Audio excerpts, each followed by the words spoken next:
Known for her portrayal on the Real Black China reality show, Tokyo Toni is definitely a force to be reckoned with.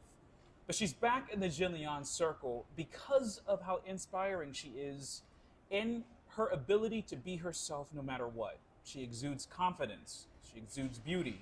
And for that reason, we're here to talk to her about a few topics we did last time and to follow up with her on what she's doing now. Tokyo, meeting you in person, and let me tell you, even though I am totally blind, they have told me, and I can agree from a blind guy's view, that you are looking quite beautiful right now. Thank you. Yeah, so I think it's, first of all, thank you for coming to the Jenleeion Circle again. Number two, thank you for agreeing to grace our cover. Oh, yes. I think it's going to be great. We have a billboard run that we'll be running with Tokyo Toni on our cover, and we'll also be posting this interview on all of our platforms. All right. So first of all, how are you doing since the last time we talked? I'm doing good. I'm doing really well. And I'm very happy to be here, this is almost like a celebration. Yes. I mean, tell me more. I mean, it's almost like a celebration. And I'll explain. Listening to you, seeing you on TV, having a verbal conversation with you, seeing how intellectual you are, articulate, it's really, how can I put this without sounding too condescending? It's really great. Yeah. It's really great because today we don't have too many of you. We don't have too many of you out here that's giving people, a true platform and to have the ability to express themselves fully. Most people, you can express yourself, but not to the fullest. So I believe that you giving me a platform, you're excited about me, I'm excited about you. Yeah, and that's what I'm most excited about. Because Yeah. we spoke about this briefly last time, but I'd like to bring it up again, is that, especially in the space of reality TV shows, Ooh.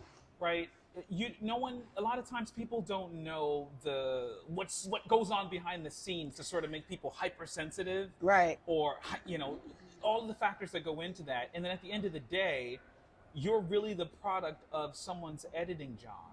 Ooh. So past that, being able to express yourself and be the real you and Right. show the real you is something that is important to not only just me but to the whole Jenleeion brand. So Yes. with that being said, look right in that camera and tell people who you are, because you're not who the Shade Room drags. Right? Oh no, not at all. And I love Wendy Williams. You're my aunt, and in my head, we're already friends, Wendy. So I'm waiting to talk to you. Yeah, she's a good person. Yeah. So but past that, you look right into the camera and tell people who Tokyo Toni. Well, which camera am I looking in? Okay. Child, you can look right in my camera if you want to. But no, go ahead. Tell Well, people let me tell you are. who I am. I am a humanitarian, a great mom, a great person. I'm one who speaks truth and realness. I am a truth seeker. I like to be the type of person that examines everything to the fullest and then bring back the record. Meaning, this isn't right, that's not right, and I like to be the head of the game. The head of the game, not the end of the game, the head of the game. And through social media and other blog sites, they have me as this wild, crazy, rambunctious type of person, in which I am in a large degree, but on the fun side, not on the negative and toxic side. Right. When you are a person as myself, which stands out, I have a youthful appearance, things of that nature, a lot of people take advantage of that, or they'll bully you. I know it sounds crazy, but they'll bully you because you have a position that don't have any power. Okay? So I have a very powerful position, but don't have any power. So by saying that, the reality shows bring what they're supposed to bring, the drama.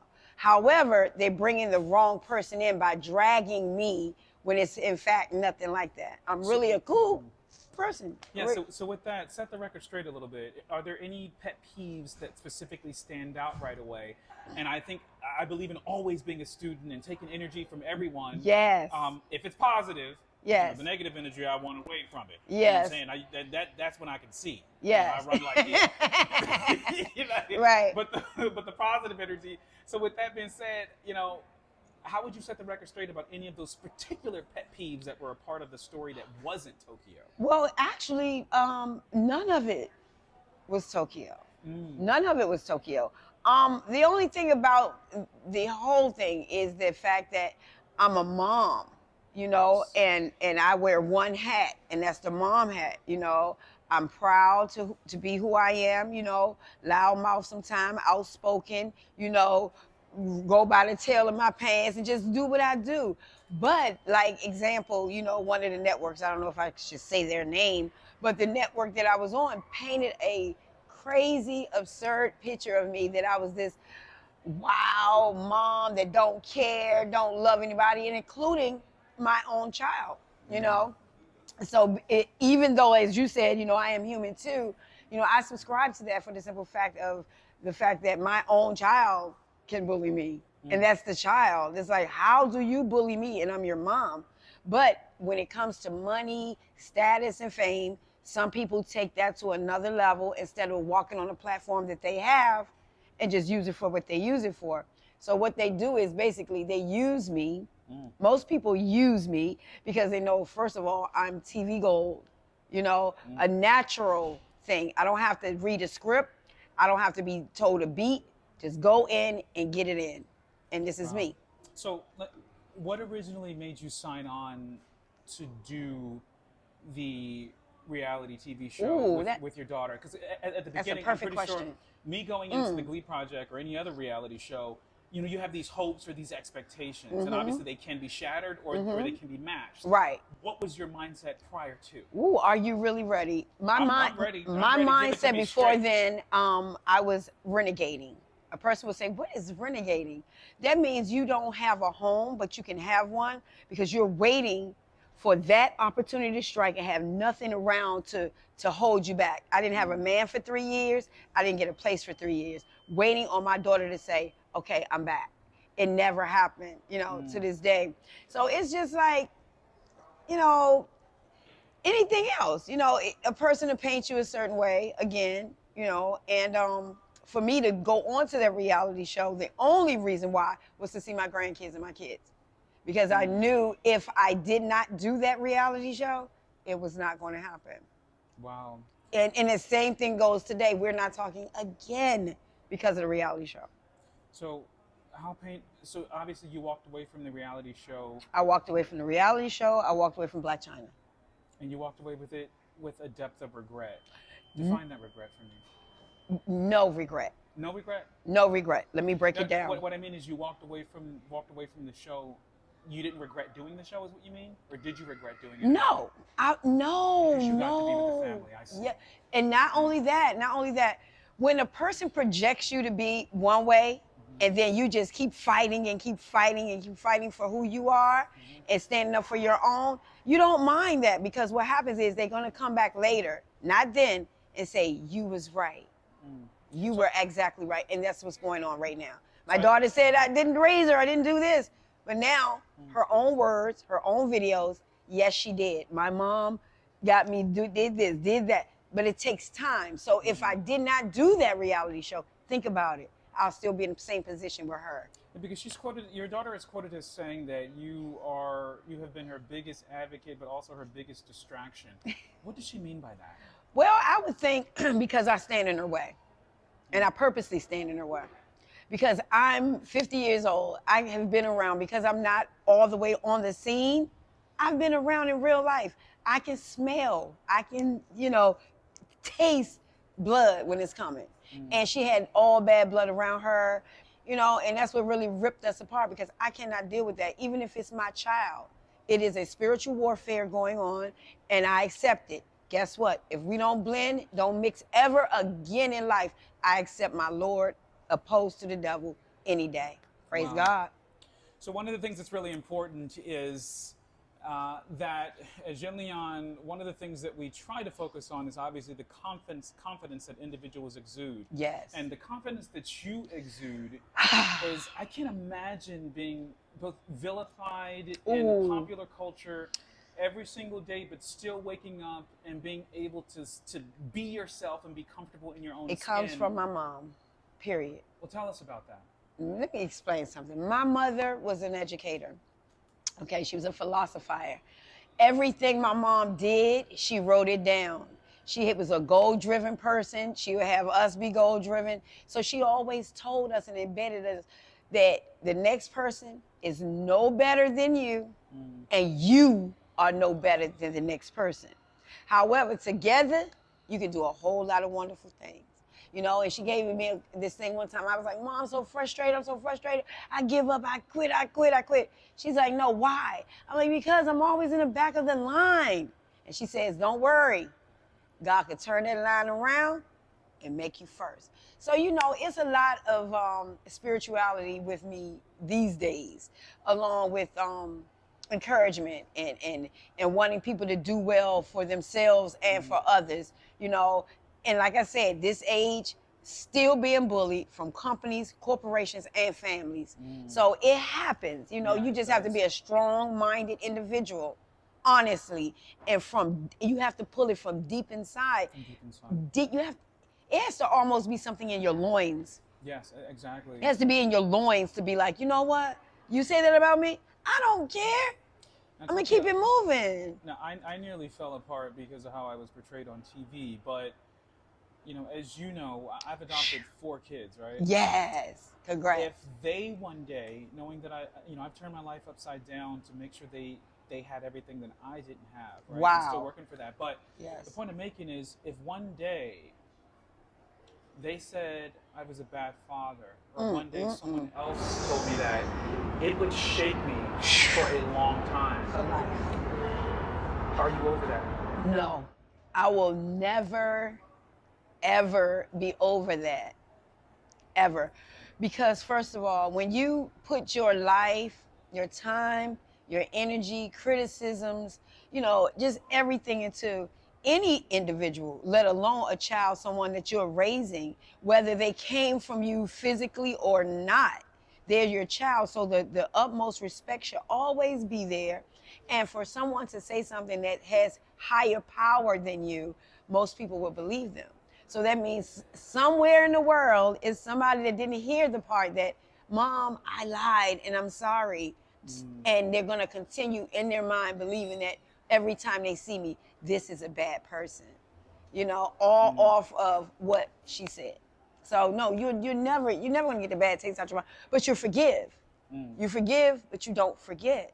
And for you, wow, how would you define the art of forgiving, or the process of forgiving? For me right now, the process. Even if you haven't heard an apology. What a question! You're a hell of an interviewer. Well, I would say silence. Right away, silence and recovery. You know, be silent to myself, not exert, you know, bad things or do anything to push her or anyone else down that has done it to me. So it would be a thing of just sitting back, relaxing, and know that what I said is true, what I did is right, and just let things, you know, kind of pan itself out, because the situation I'm in is not an everyday situation. Trust me, having a celebrity daughter and being one myself is a trip. And I'll say that definitely the celebrity dynamic of mother and daughter definitely is quite unusual. Yeah. But the part that is ubiquitous, if I may say, is the piece of it of a daughter growing up and seemingly being wayward and saying, hey, you were a bad mom, when mom actually might have been a good mom. Yes. So that is very common, unfortunately. And you can speak directly to that. So 2 things. Yeah. To the mom that is situated like you, not from the celebrity perspective, but to the mom that feels extremely bad because I gave my daughter everything, I busted my butt, and she became the opposite, or my child, my son, my this, my that. That's a tough position to be in. What would you say to that parent? Whew, that's a question there. I would tell you, first of all, to keep your faith and your belief in God strong. Stand on your own 2 feet, which means don't trespass on what they're trying to do to you. You just not allow them to do it, but eventually they'll come through. You have to work with them, be passionate about getting your child back or getting your respect back. But for the most part, I mean, it's really, really hard to say because it's a thing of disbelief. You can't really put a word on it. It's unbelievable. It's the bottom of the totem pole that a child can do to their parent is to say that you did nothing or you were not there when you were there in totality. So it's, moms, just hold on, keep talking to your children, grab them sometimes. You might have to just grab them and pull them to you, hug them, things that I may not have done because my child pushed away. So you pulling, you're pushing away and I'm pulling, that's tension. That's a problem. Now, obviously, you mentioned it earlier. We do have the I Am Human 2 movement that Yes. that is our flagship project. You've seen the video for Human. This is the anti-bullying video that depicts some stuff that we've gone through. Yes. And you've also seen the Fox interview. And one of the things is that we were authentic in what we were talking about. Yep. That it's totally what we embody. Mm-hmm. So since we last talked and getting to this particular moment, how more deeply has the I Am Human 2 campaign affected you? Boy, let's talk about it. Well, I've been hashtagging. I've been hashtagging like I'm crazy. Well, it sets home. It sets home. There is nothing like a family member to bully you. They're supposed to love you. They're supposed to look out for you. Not bringing up old blood, but my kid even did that to you. Yeah. She also bullied you by not appearing, where she said what she was and do the shoots and the things, So that's bullying by not even calling you guys back or saying anything. Historically, what Toni is talking about is in December of 2020, the Jenleeion team headed to California to do a photo shoot with Blac Chyna. She had agreed to it, had confirmed several times, even speaking with us the day of, but ended up being a no-show after a lot had been expended for it. For more information, you can check out the LA Tribune for an article regarding details of that experience. Yeah. But yeah, it was definitely the experience. So the campaign, and remembering that I Am Human too, is that something that theoretically helps you a bit? When you think about it? Yes, it helps me a lot because at this present time in my life, mind you, I'm being taken down. Well, they thought they was taking me down. They didn't know they was dealing with a strong Black woman that don't give up. They thought, but it's companies, and I'm just a single person. So the companies are bullying me, and I want them to know I'm not just a paycheck because they've made millions of dollars off of me. So I'm a human being. I'm not a robot. I'm not a paycheck. I'm not any of that, So yeah, it helps. Recently, Blac Chyna's best friend has come out with information that corroborates what you're saying? Oh yeah, most definitely. Most definitely. See, this is the thing. I'm a truth teller, a truth seeker. So I'm going to tell it, and then they'll come back years, months, or days later to confirm. Always. Simple as that. Do you feel that it's the old adage that anyone who is caught being angry, if she's a Black woman, that somehow that's a dress that she always has to wear? Is that what's playing against you? Do you think? I'm not even sure. But I doubt it because I wouldn't be on the scene. I wouldn't be as popular. I wouldn't be as hot. I wouldn't be as noticed and asked for and called for. I've turned down reality shows. Yeah. I've turned them down. Like I've turned Lifetime down. I mean, I've turned them down because I know the inside scoop. First of all, my father's famous. Let's start there. So the creed of Hollywood is nothing. I've already been here this little. But most people don't know this, So, I mean, like I said, when I go down to California, I go down and I see my father's star on the ground, So it's Hollywood and all of this bull crap, It's just that. Theoretically, are you afraid that it would stifle your authenticity, or you don't even want to come close to thinking or putting it in the position to stifle your authenticity? Don't even come close. Wow, that's powerful. See, listen, let me explain something to you, baby. Yeah. Hollywood wants you, Mario Vaughn. Hollywood wants Tokyo Toni. But we will be going into Hollywood. Even if we held hands and walked in Hollywood together, they would separate us apart and do what they want to do. That's why people like you have your platform that you have, and you bring Hollywood to you. Okay? That's powerful. You bring Hollywood to you. You've had great influences so far. Look, Dionne Warwick, Anton, and now Tokyo Toni. Yes. Absolutely. You know what I'm saying? And, you know, being as though you are who you are, a very influential person yourself, you know, because you've influenced me. And I told you this. Don't nobody make Tokyo cry. Wow. Okay? Don't nobody make me cry. You know, when I called you and I'm like, you know what, y'all? I'm going to go. Y'all back in a minute. Because it hits home. You know, like you say, your I Am Human movement. If you don't cry off that song, you are not human. Wow. If you don't cry off that song, you can't be. That's powerful. It's the we're truth. Speaking about the single Human that is currently on all platforms. It's also on the album that's been released on March 30th. Okay. And exactly, I'm going to send you a copy of the album. Perfect. So you can listen to. But don't just send me a copy. I need a sign. I'll send you a picture with it, and it will be signed. There you go. It'll be signed, sealed, and delivered. Yes. And it's not trap music enough, and it's not good.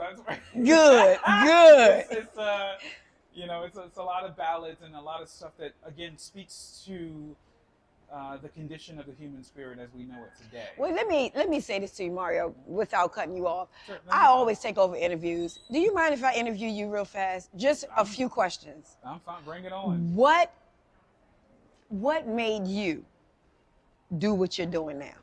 Just a simple. What made the literal, not the overall, just literally? This is why. Why? Wow.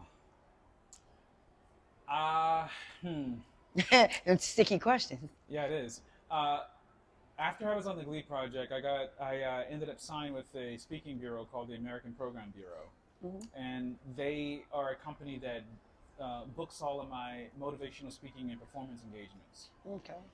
And you know, prior to signing with them, one of the things that got me signed with them is that I had done a contract with Gulfstream Aerospace. They're a company that builds business jets for billionaires. And I didn't know what I was doing at that time as a motivational speaker, right? And they said, well, we need you to come and we want you to give a speech at our student leadership program for high school students.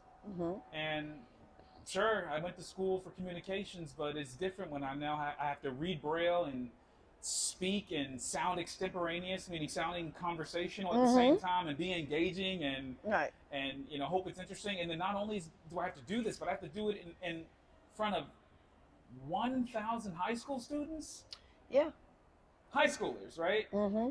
And so I gave the speech, and to my astonishment, I immediately fell into a groove while giving the speech. You know, with the affirmation, the kids were really into it. There was crowd affirmations, poignant points. One of the things I told them was that people can always rob what you put in your pockets, but no one can take away what you put in your mind. Fact. And it was a crowd of high school students that were, old phrase they used to use, at risk. Right? Gotcha. You know, from you know, neighborhoods that, you know, I obviously had them at risk for several different sociological issues that may, you know, come around. Yeah. And at the end of the speech, and I wish to God I knew the kid's name, but at the end of the speech, a 15-year-old boy came up to me, and he collapsed on my shoulder, and he was crying. Oh, my God. And he said to me that I watched my father kill my mother, but you have inspired me and gave me strength to hold on. Now, of course, I had just given a speech that was about overcoming a childhood of abuse and homelessness and raising, you know, being able to have self-confidence and still be a go-getter. Yes. And I'm thinking to myself, oh my goodness, what this child went through, just that one incident, is far worse than anything I ever thought I could have gone through. But yet he found strength through my story. In that moment, I knew that I would find purpose in doing any and everything that would bring inspiration to someone else. So if it was my voice in terms of me singing, that's what my music was going to be, music of substance. If it came to me doing things journalistically, like sitting here, and I I'll be right there. You know? Right. Obviously, you're vilified in the press and on social media Yeah. for the wrong reasons. All wrong reasons. But you're here to discuss the positivity of the fact that Tokyo Toni is still human, right? Yes. So whether it's to journalistic prowess, using that, even to the beauty that people say I have, right? The whole Yes. fitness thing. Yes. I use that because I love the shock value of people being able to say, my goodness, if he's blind and he can take care of himself and look like that, then I can do it too, right? Encouragement. So that one moment from that 15-year-old little boy in Savannah, Georgia, in 2013 is the reason why I have stayed the course in all of the things that I'm doing. Gotta give you that clap. I'm sorry for being the interviewer. You're fine. I was warned about it last time.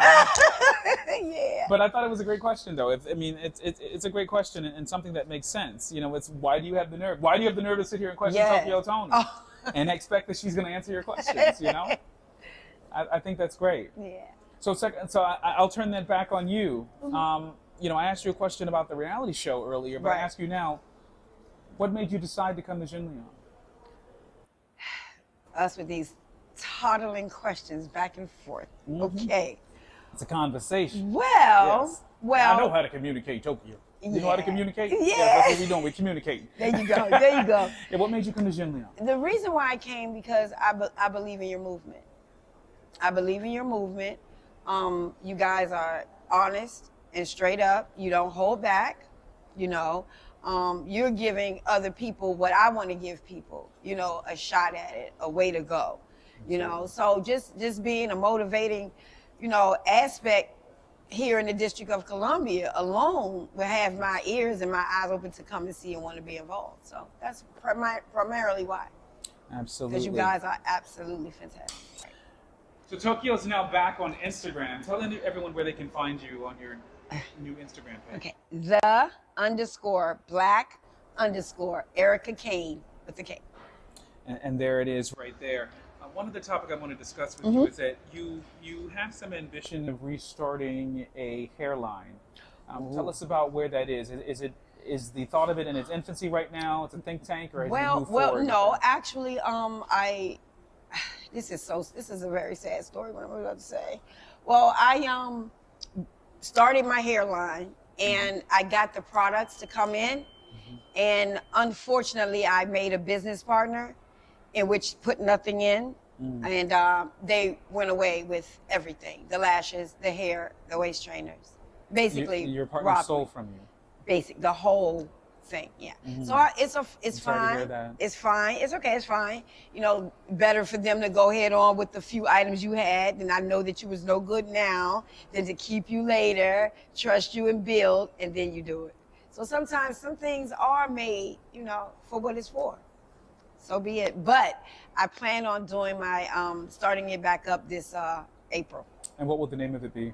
It's called Vivacious Hair. Fantastic. Yes. Well, everyone, keep a lookout for Vivacious Hair by Tokyo Toni, something she's expecting to launch around April 2021. We're going to have to hold you to it because now it's in our publication. No doubt about it. And add some lashes to it too, honey.